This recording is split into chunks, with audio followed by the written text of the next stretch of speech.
Magandang araw mga viewer at subscribers. Umpisa na ng training para sa aking bagong trabaho bilang station loader sa isang airport ground handling services. Dito sa MRT3, ako sumasakay papunta sa aming training venue sa Pasay City.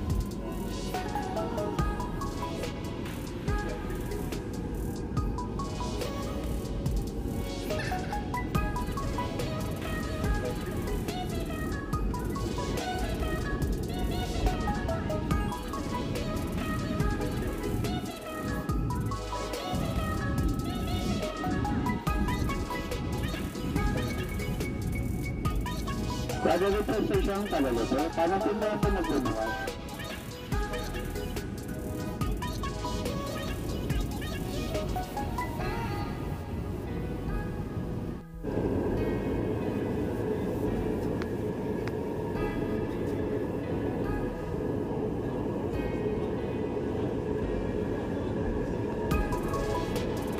Pagdating sa Taft Avenue Station, ay sasakay naman ng jeep at minsan ay maglalakad na lang para makatipid.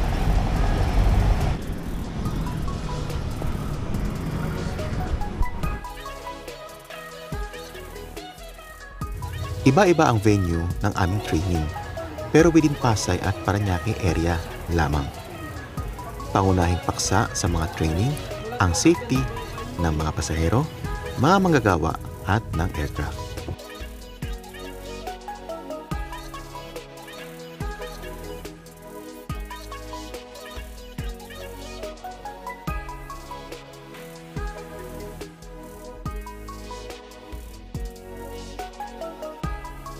Ilan sa mga venue ay ang Cebu Pacific Training and Development Center o TDC,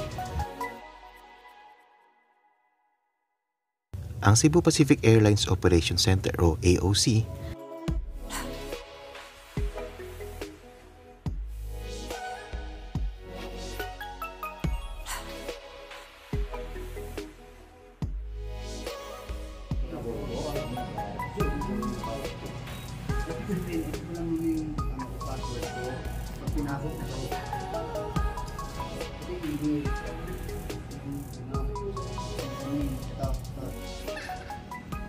Air Juan Building, nakatabi lamang nitong AOC kung saan makikita ang catering service ng airline.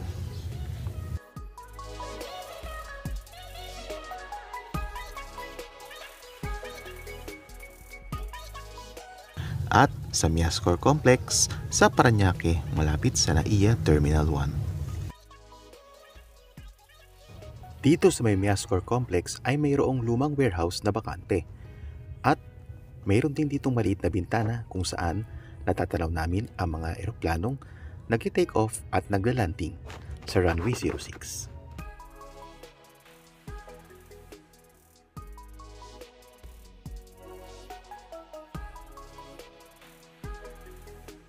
Magagaling at mahuhusay din ang mga naging instructor namin na mula rin sa aviation industry. At sa pagkatapos ng aming classroom training ay dumaan muna ako sa Redemptorist Church sa Baclaran para magdasal at magpasalamat.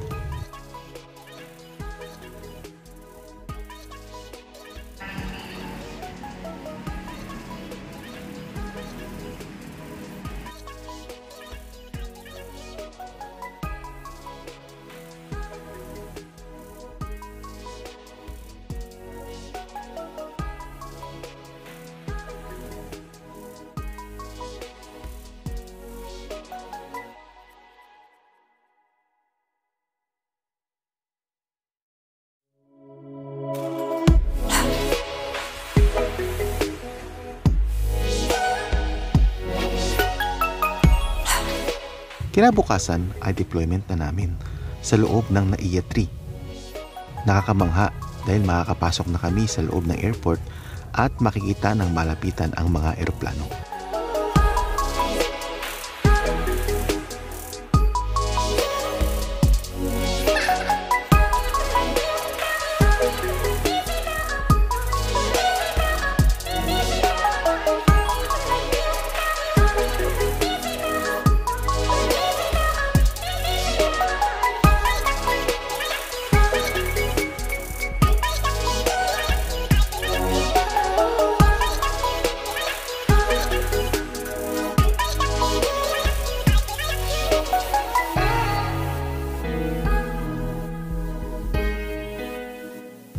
Excited ang bawat isa sa amin. Pero hindi namin alam kung ano ang mga aasahan at kung makakayanan ba namin ang trabaho sa loob ng rampa. Pero kailangan subukan dahil learning experience at dito na namin makikita ang tunay na buhay sa loob ng rampa.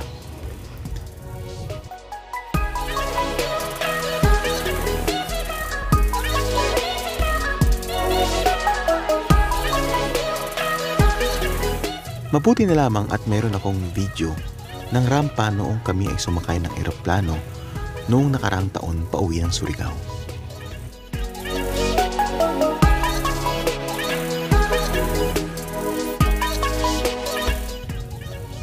Hindi pa man kami nagtatagal ay kumulimlim na at ilang sandali pa ay bumuhos na ang ulan.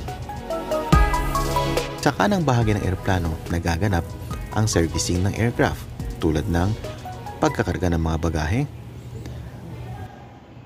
pagkakarga ng catering, refueling, at iba pa. Samantalang sa kaliwang side ng eroplano naman ay ang loading and unloading ng mga pasahero.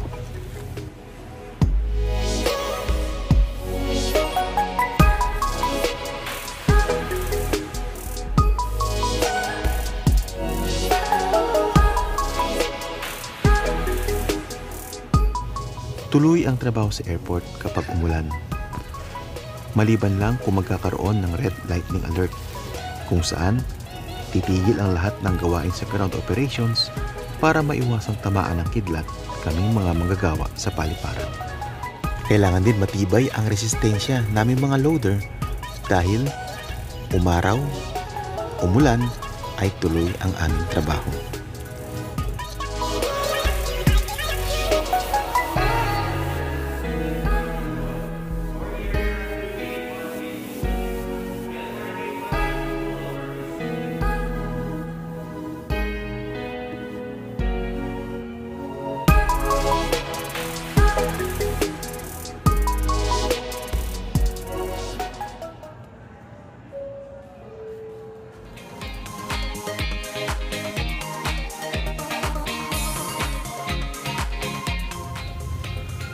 Sundan ako sa aking social media accounts. Hanggang sa mga susunod na vlogs, ito po ang inyong loader na vlogger pa Andy Ralph. Maraming salamat po.